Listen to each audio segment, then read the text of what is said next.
Hello there, this is Jack Grail, and as a special treat for the Blackthorn School, for the Samhain season, the Halloween season, I'm going to be reading one of my favorite ghost stories.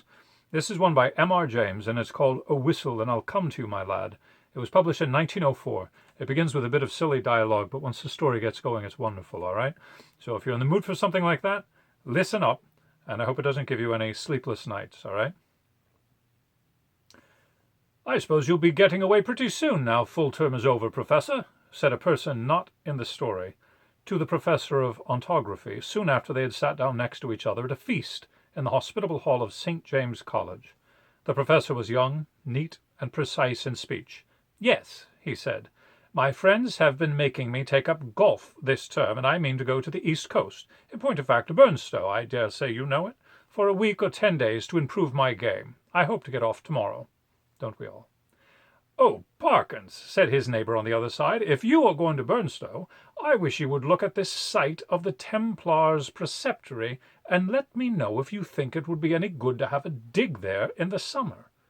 It was, as you might suppose, a person of antiquarian pursuits who said this, but since he merely appears in this prologue, there's no need to give his full entitlements. "Certainly," said Parkins the Professor.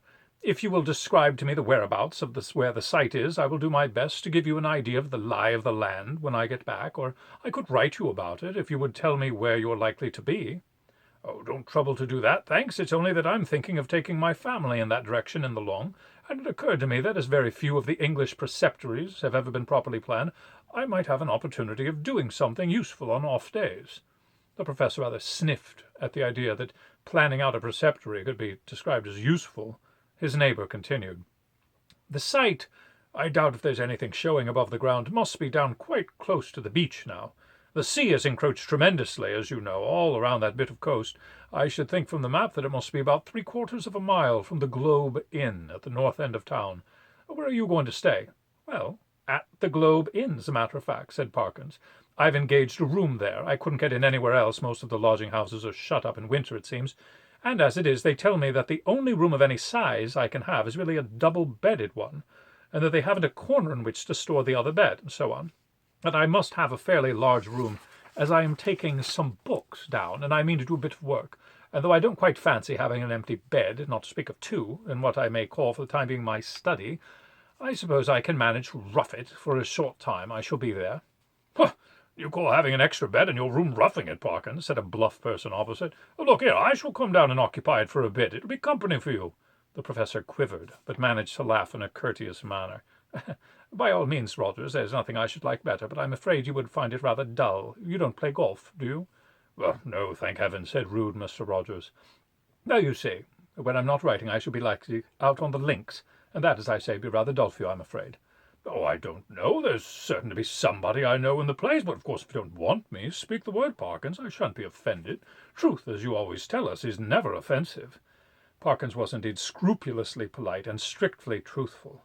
It is to be feared that Mr. Rogers sometimes practised upon his knowledge of these characteristics. In Parkins' breast there was a conflict now raging, which for a moment or two did not allow him to answer. That interval being over, he said, "Well, if you want the exact truth, Rogers, I was considering whether the room I speak of would really be large enough to accommodate us both comfortably, and also whether, mind you, I shouldn't have said this if you hadn't pressed me, you would not constitute something in the nature of a hindrance to my work." Rogers laughed loudly. "Well done, Parkins," he said. "It's all right. I've promised not to interrupt your work. Don't you disturb yourself about that. No, I won't come if you don't want me, but I thought I should do so nicely to keep the ghosts off." And here he might have seen to wink and nudge his neighbor. Parkins might also have been seen to become pink.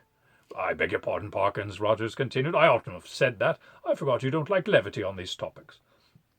"Well," Parkins said, "as you have mentioned the matter, I freely own that I do not like careless talk about what you call ghosts. A man in my position," he went on, raising his voice a little, "cannot, I find, be too careful about appearing to sanction the current beliefs on such subjects, as you know, Rogers, or as you ought to know, for I think I've never concealed my views." "No, you certainly have not, old man," put in Rogers sotto voce.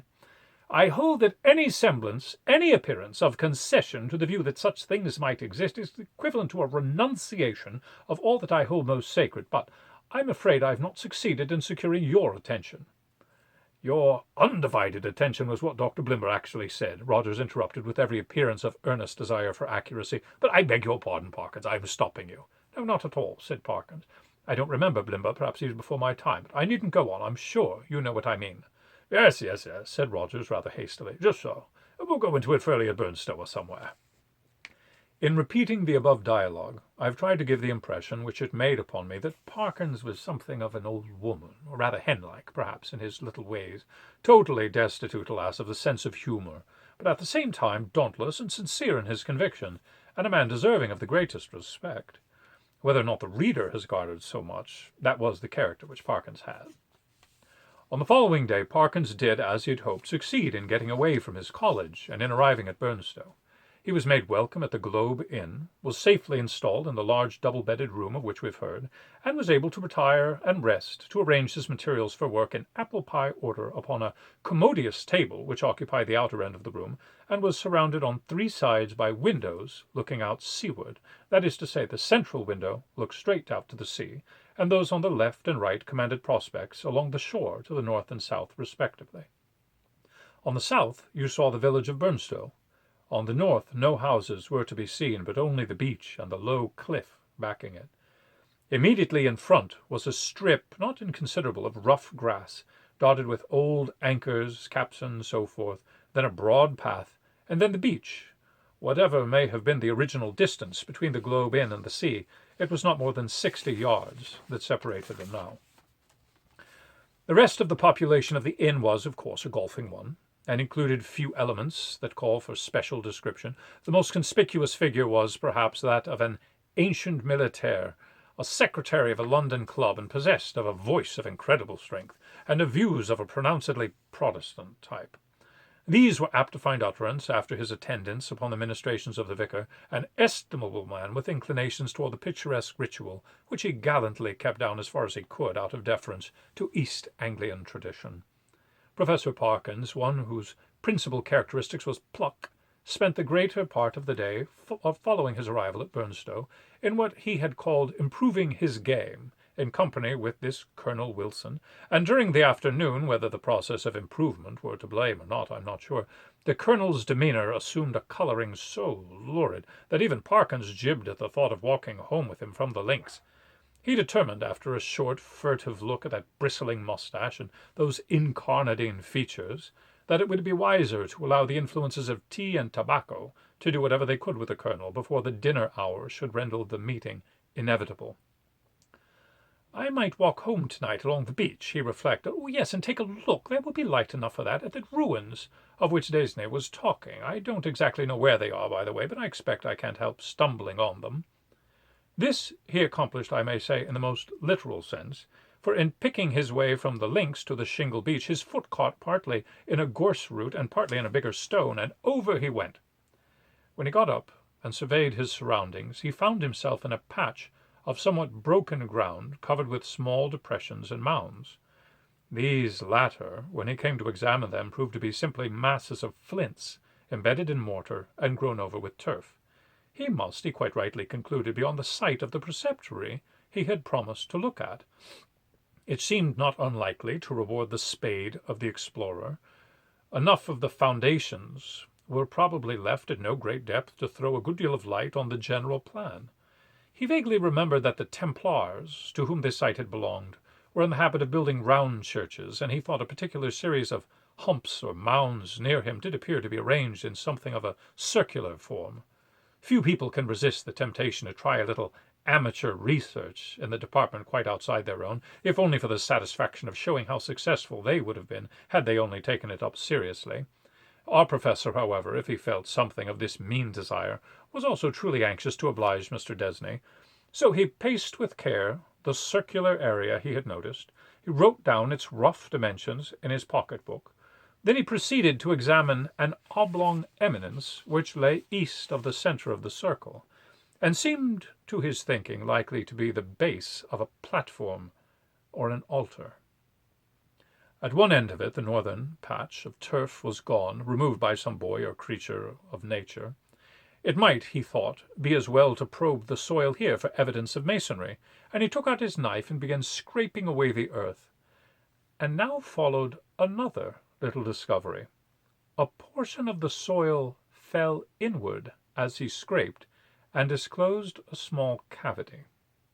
He lighted one match after another to help him see of what nature the hole was, but the wind was too strong for them all. By tapping and scratching the sides with his knife, however, he was able to make out that it must be an artificial hole in the masonry. It was rectangular, and the sides, top and bottom, if not actually plastered, were smooth and regular. Of course it was empty, but no. As he withdrew the knife, he heard a metallic clink, and when he introduced his hand, it met with a cylindrical object lying on the floor of the hole. Naturally enough he picked it up, and when he brought it into the light, now fast fading, he could see that it too was of a man's making, a metal tube about 4 inches long and evidently of some considerable age. By the time Parkins had made sure that there was nothing else in this odd receptacle, it was too late and too dark for him to think of undertaking any further research. What he had done had proved so unexpectedly interesting that he determined to sacrifice a little more of the daylight on the morrow to archaeology. The object on which he now had safe in his pocket was bound to be of some slight value, at least, he felt sure. Bleak and solemn was the view on which he took a last look before starting homeward. A faint yellow light in the west showed the links on which a few figures moving toward the clubhouse were still visible, a squat Martello tower, the lights of Alzey village. The pale ribbon of sands intersected at intervals by black wooden groins, the dim and murmuring sea. The wind was bitter from the north, but was at his back when he set out for the globe. He quickly rattled and clashed through the shingle and gained the sand, upon which, but for the groins which had to be got out every few yards, his going was both good and quiet. One last look around to measure the distance he had made since leaving the ruined Templars' church showed him a prospect of company on his walk in the shape of a rather indistinct personage who seemed to be making great efforts to catch up with him, but made little if any progress. I mean that there was an appearance of running about his movements, but that the distance between him and Parkins did not seem to materially lessen. So at least Parkins thought, and decided that he almost certainly did not know him, and that it would be absurd to wait until he came up, for all that company, he began to think, would really be very welcome on that lonely shore. If only you could choose your companion. In his unenlightened days he had read of meetings in such places which even now would hardly bear thinking of. He went on thinking of them, however, until he reached the home, particularly of one which catches most people's fancy at some time of their childhood. Now I saw in my dream that Christian had gone but a very little way when he saw a foul fiend coming over the field to meet him. What should I do now, he thought, if I looked back and caught sight of a black figure, sharply defined against the yellow sky, and saw that it had horns and wings? I wonder whether I should stand or run for it.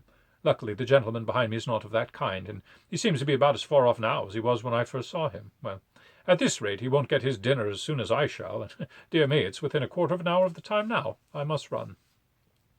Parkins had, in fact, very little time for dressing. When he met the colonel at dinner, peace, or as much of her that a gentleman could manage, reigned once more in the military bosom, nor was she put to flight in the hours of bridge that followed dinner, for Parkins was more than a respectable player.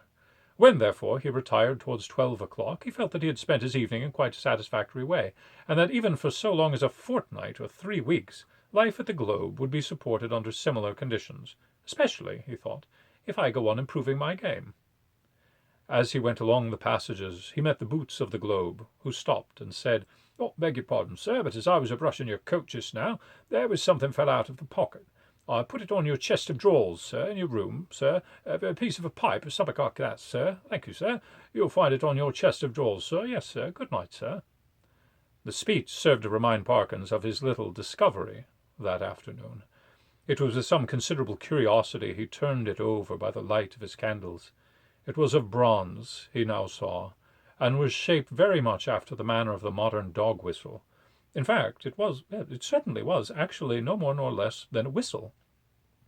He put it to his lips, but it was quite full of fine caked-up sand or earth, which was not yield to knocking, but must be loosened with a knife. Tidy, as ever in his habits, Parkins cleared out the earth on a piece of paper, and took the ladder to the window to empty it out.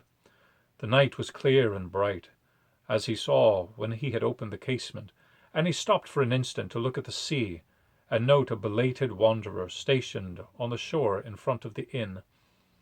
Then he shut the window, a little surprised at the late hours people kept in Burnstow, and took his whistle to the light again. Why, surely there were marks on it, and not merely marks, but letters.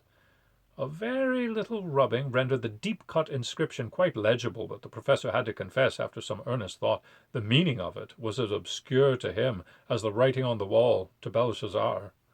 There were legends both on the front and on the back of the whistle, and one read thus: Fla fur bisle.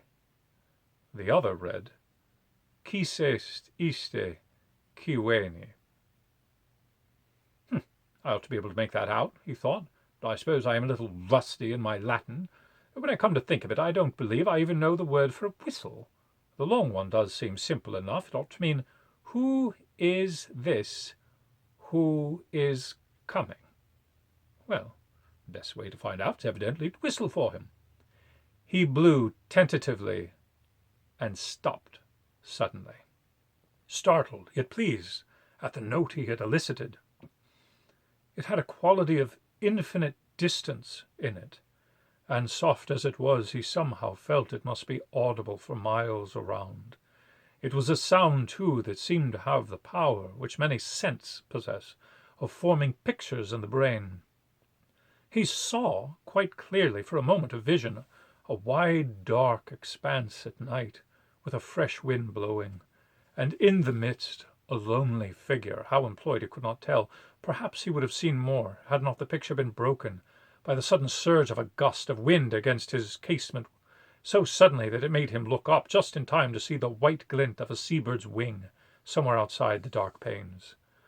The sound of the whistle had so fascinated him that he could not help trying it once more, this time more boldly. The note was little, if at all, louder than before, and repetition broke the illusion. No picture followed, as he had half hoped it might.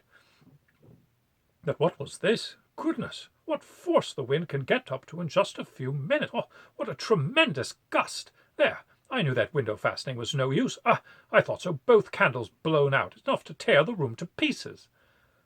The first thing was to get the window shut, and while you might count to 20, Parkins was struggling with a small casement, and felt almost as if he were pushing back a sturdy burglar. So strong was the pressure. It slackened all at once, and the window banged to and latched itself. Now to relight the candles and see what damage, if any, had been done. No, nothing seemed amiss. No glass even was broken in the casement, but the noise had evidently roused at least one member of the household. The colonel was to be heard stumping in his stockinged feet on the floor above, and growling.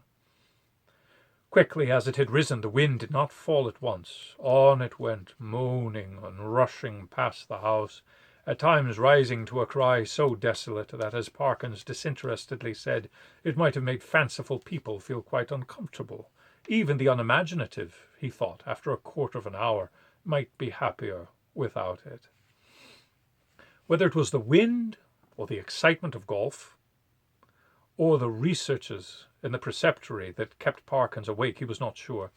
But awake he remained, in any case long enough to fancy, as I'm afraid I often do myself under such conditions, that he was the victim of all manner of fatal disorders.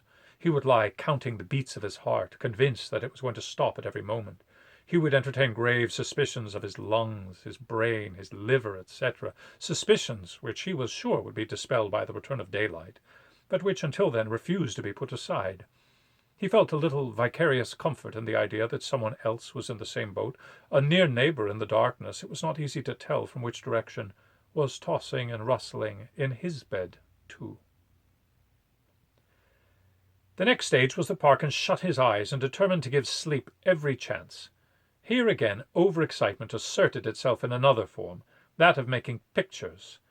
Experto crede. Pictures do come to the closed eyes of one trying to sleep, and are often so little to his taste that he must open his eyes to dispel them. Parkins' experience on this occasion was a very distressing one. He found the picture which presented itself to him was continuous. When he opened his eyes, of course it went, but when he shut them once more, it framed itself afresh, and acted itself out again, neither quicker nor slower than before. And what he saw behind his closed eyelids was this: a long stretch of shore, shingle-edged by sand, and intersected at short intervals with black groins running down to the water. A scene, in fact, so like that of his afternoon's walk that, in the absence of any landmark, it could not be distinguished therefrom. The light was obscure, conveying an impression of gathering storm, late winter evening, slight cold rain. On this bleak stage at first no actor was visible. Then, in the distance, a bobbing black object appeared. A moment more, and it was a man running, jumping, clambering over the groins, and every few seconds looking eagerly back. The nearer he came, the more obvious it was he was not only anxious, but even terribly frightened. Though his face was not to be distinguished, he was, moreover, almost at the end of his strength. On he came. Each successive obstacle seemed to cause him more difficulty than the last. Will he get over this next one? Thought Parkins. It seems a little higher than the others. Yes, half climbing, half throwing himself, he did get over, and fell all in a heap on the other side, the side nearest the spectator. And there, as if really unable to get up again, he remained crouching under the groin, looking up in an attitude of painful anxiety. So far no cause whatever for the fear of the runner had been shown, but now there began to be seen, far up the shore, a little flicker of something light-colored, moving to and fro with great swiftness and irregularity. Rapidly growing larger, it too declared itself as a figure in pale, fluttering draperies, ill-defined. There was something about its motion which made Parkins very unwilling to see it at close quarters. It would stop, raise its arms, bow itself down to the sand, then run stooping across the beach to the water's edge and back again, and then, rising upright once more, continue its course forward at a speed that was startling and terrifying.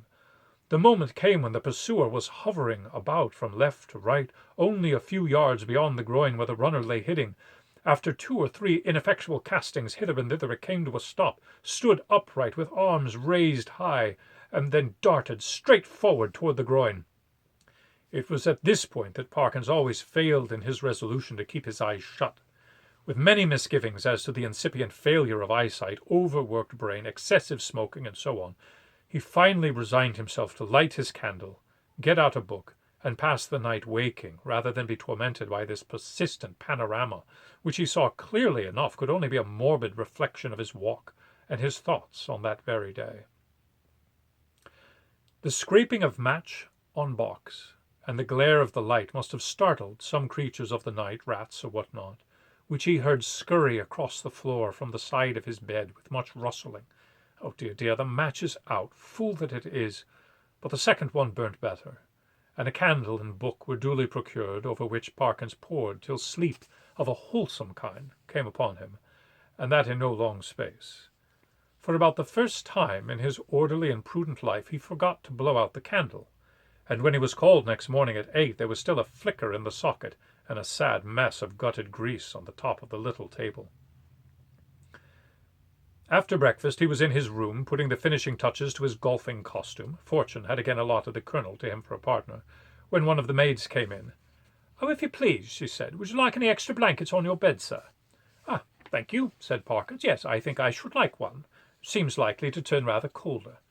In very short time the maid was back with a blanket. "Which bed should I put it on, sir?" she asked. Well, the one I slept in last night," he said, pointing to it. "Oh, yes, I beg your pardon, sir, but you seem to have tried both of them. Leastways, we had to make 'em both up this morning." "Really?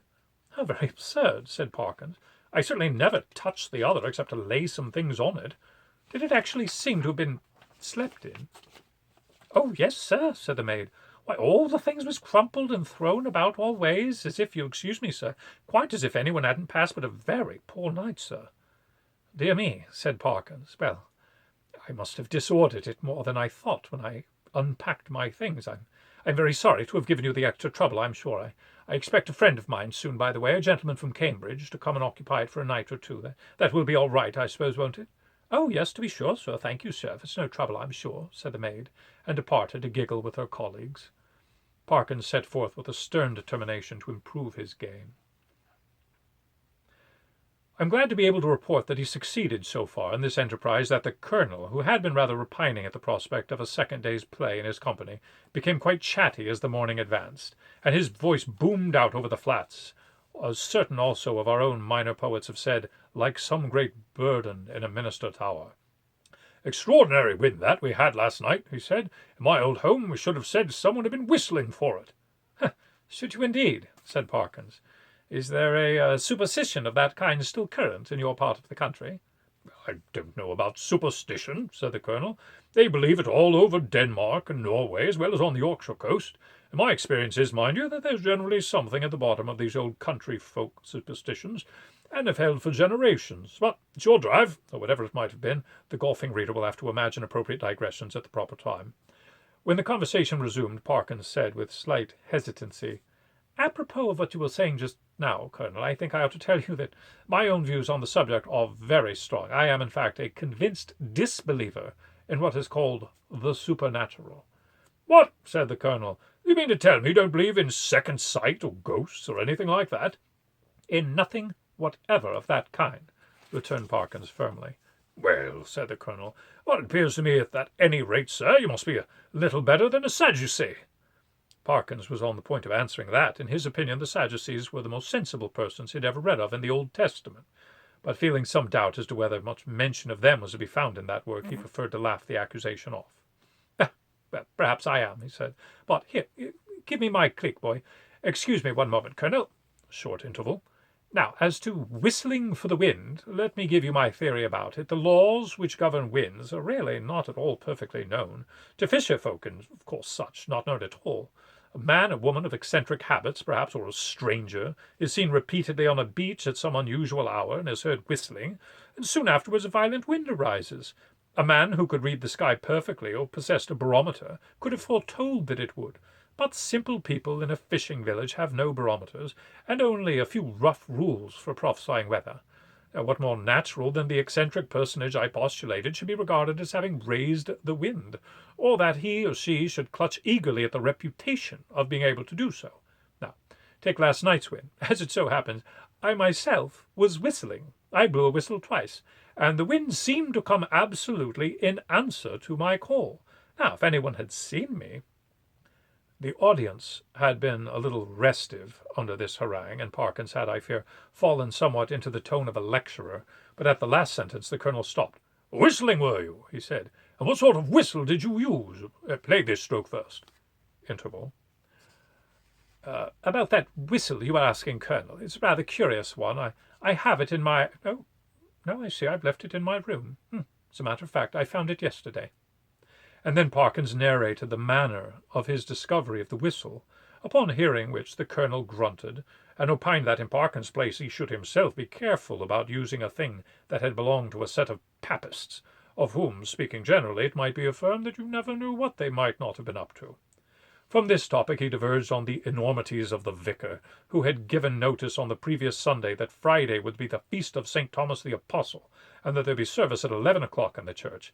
This and other similar proceedings constituted the colonel's view of very strong presumption that the vicar was a concealed papist, if not a Jesuit, and Parkins, who could not very readily follow the colonel in this region, did not disagree with him. In fact, they got on so well together in the morning that there was no talk on either side of their separating after lunch. Both continued to play well during the afternoon, or at least well enough to make them forget everything else until the light began to fail them, and not until then did Parkins remember that he had meant to do some more investigating at the preceptory. But it was of no great importance, he reflected. One day was good as another. He might as well go home with the colonel. As they turned the corner of the house, the colonel was almost knocked down by a boy who rushed into him at the very top of his speed, and then, instead of running away, remained hanging on to him and panting. The first words of the warrior were naturally those of reproof and objuration, but he very quickly discerned that the boy was almost speechless with fright. Inquiries were useless at first. When the boy got his breath, he began to howl, and still clung to the colonel's legs. He was at last detached, but continued to howl. "What in the world's the matter with you? What have you been up to? What have you seen?" said the colonel. "Oh, I've seen it wave at me out of the window," wailed the boy, "and I don't like it." "What window?" said the irritated colonel. "Can't pull yourself together, my boy." "The front window it was at the hotel," said the boy. At this point Parkins was in favour of sending the boy home, but the colonel refused. He wanted to get to the bottom of it, he said. It was most dangerous to give a boy such a fright as this one had, and if it turned out that people had been playing jokes, they should suffer for it in some way. And by a series of questions he made out this story. The boy had been playing about on the grass in front of the globe with some others, and then they had gone home to their teas, and he was just going when he happened to look up at the front window and see it a-waving at him. It seemed to be a figure of some sort in white, as far as he knew. He couldn't see its face, but it waved at him, and it weren't a right thing, not to say not a right person. Was there a light in the room? No. He didn't think to look if there was a light. Which was the window? Was it the top one or the second one? The second one it was. The big window was got two little ones at its sides. "Very well, my boy," said the colonel after a few more questions. "Will you run away home now? I expect it was just some person trying to give you a start. Another time, like a brave English boy, just throw a stone. Well, no, not that exactly, but you go and speak to the waiter or to Mr. Simpson, the landlord, yes, and say that I advise you to do so." The boy's face expressed some doubt as he felt the likelihood of Mr. Simpson's lending a favourable ear to his complaint, but the colonel did not appear to perceive this and went on. "And here's a sixpence. No, I see it's a shilling. You be off home, and don't think any more about it." The youth hurried off with agitated thanks, and the colonel and Parkins went round to the front of the globe and reconnoitred. There was only one window answering to the description they had been hearing. "Well, that's curious," said Parkins. "It's evidently my window the lad was talking about. Will you come up for a moment, Colonel Wilson? We ought to be able to see if anyone's been taking liberties in my room."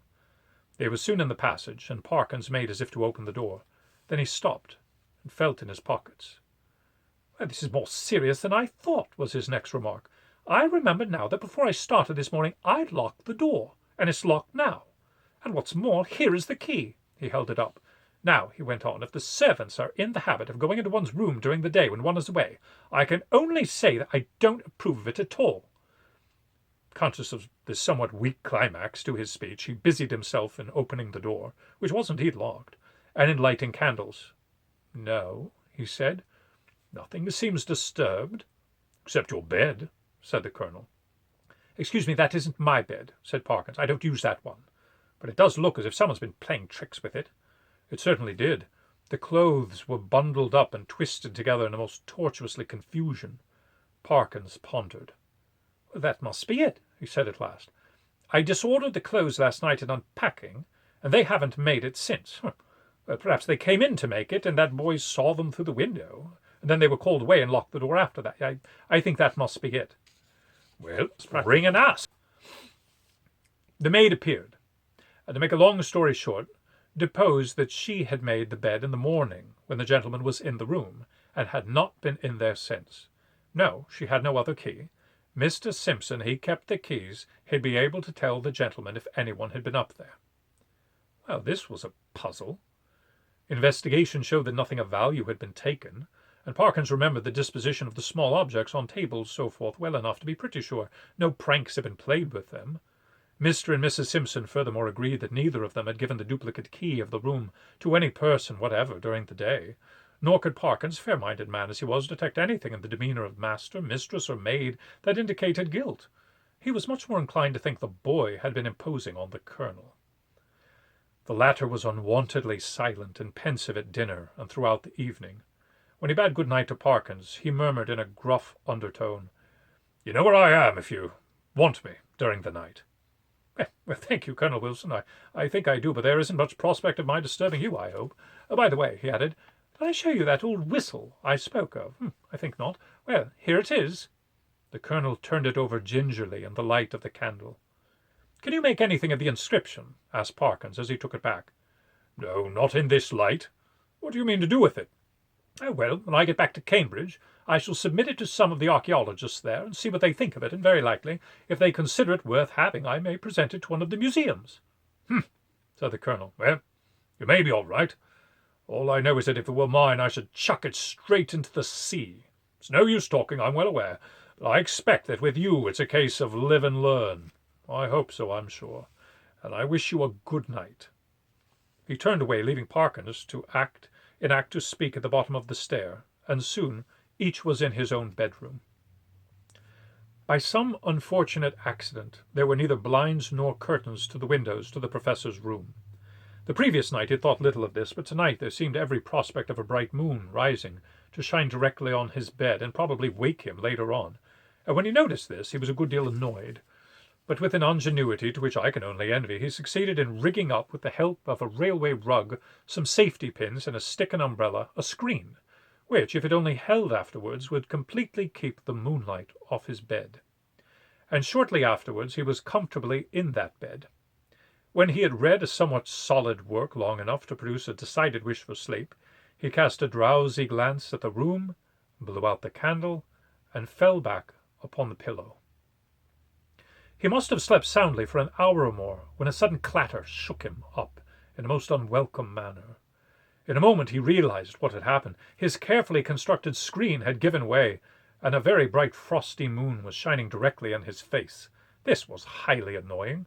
Could he possibly get up and reconstruct the screen, or could he manage to sleep if he did not? For some minutes he lay and pondered over the possibilities. Then he turned over sharply, and with all his eyes open lay breathlessly listening. There had been a movement, he was sure, in the empty bed on the opposite side of the room. Tomorrow he would have it moved, for there must be rats or something playing about in it. It was quiet now. No, the commotion began again. There was a rustling and a shaking, surely more than any rat could cause. I can figure to myself something of the professor's bewilderment and horror, for I have in a dream 30 years back seen the same thing, but the reader will hardly perhaps imagine how dreadful it was. For him to see a figure suddenly sit up in what he had known was an empty bed. He was out of his own bed in one bound and made a dash toward the window, where lay his only weapon, the stick with which he had propped open the screen. This was, as it turned out, the worst thing he could have done, because the personage in the empty bed, with a sudden smooth motion, slipped from the bed and took up a position with outspread arms between the two beds and in front of the door. Parkins watched it in horrid perplexity. Somehow the idea of getting past it and escaping through the door was intolerable to him. He could not have borne, he did not know why, to touch it, and as for its touching him, he would sooner dash himself through the window than have that happen. It stood for the moment in a band of dark shadow, and he had not seen what its face was like. But now it began to move in a stooping posture, and all at once the spectator realized with some horror and some relief that it must be blind, for it seemed to feel about it with its muffled arms in a groping and random fashion. Turning half away from him, it became suddenly conscious of the bed he had just left, and darted towards it, and bent over and felt the pillows in a way which made Parkins shudder, as he had never in his life thought possible. In a very few moments it seemed to know that the bed was empty, and then moving forward into the area of light facing the window, it showed for the first time what manner of thing it was. Parkins, who very much dislikes being questioned about it, did once describe something of it in my hearing, and I gathered that what he chiefly remembers about it is a horrible, an intensely horrible face of crumpled linen. What expression he read upon it he could not or would not tell, but that the fear of it went nigh to maddening him is certain. But he was not at leisure to watch for it long. With formidable quickness it moved into the middle of the room, and as it groped and waved, one corner of its draperies swept across Parkins' face. He could not, though he knew how perilous the sound was, he could not keep back a cry of disgust, and this gave the searcher an instant clue. It leapt toward him upon the instant, and the next moment he was halfway through the window backwards, uttering a cry upon cry at the utmost pitch of his voice, and the linen face was thrust close into his own. At this, almost the last possible second, deliverance came, as you will have guessed. The colonel burst in the door, and was just in time to see the dreadful group at the window. When he reached the figures, only one was left. Parkins sank forward into the room in a faint, and before him on the floor lay a tumbled heap of bedclothes. Colonel Wilson asked no questions, but busied himself in keeping everyone else out of the room and in getting Parkins back to his bed, and himself, wrapped in a rug, occupied the other bed for the rest of the night. Early on the next day Rogers arrived, more welcome than he would have been a day before, and the three of them held a very long consultation in the professor's room. At the end of it the colonel left the hotel, carrying the small object between his finger and thumb, which he cast as far into the sea as a very brawny arm could send it. And later on the smoke of a burning ascended from the black premises of the Globe. Exactly what explanation was patched up for the staff and visitors at the hotel I must confess I do not recollect. The professor was somehow cleared of the ready suspicion of delirium tremens, and the hotel of the reputation of a troubled house. There was not much question as to what would have happened to Parkins if the colonel had not intervened when he did. He would either have fallen out the window or else lost his wits. But it is not so evident what more the creature that came in answer to the whistle could have done than frighten. There seemed to be absolutely nothing material about it, save the bedclothes of which it had made itself a body. The colonel, who remembered a not very dissimilar occurrence in India, was of opinion that if Parkins had closed with it, it could really have done very little, and that its one's power was of a frightening. The whole thing, he said, served to confirm his opinion of the Church of Rome. Now, there was certainly nothing more to tell, but as you can imagine, the professor's views on certain points are less clear-cut than they used to be, and his nerves, too, have suffered. He cannot even now see a surplice hanging on a door quite unmoved, and the spectacle of a scarecrow in a field late on a winter afternoon has cost him more than one sleepless night.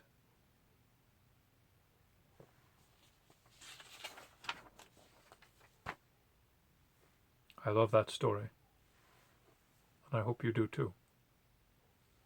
Pleasant dreams.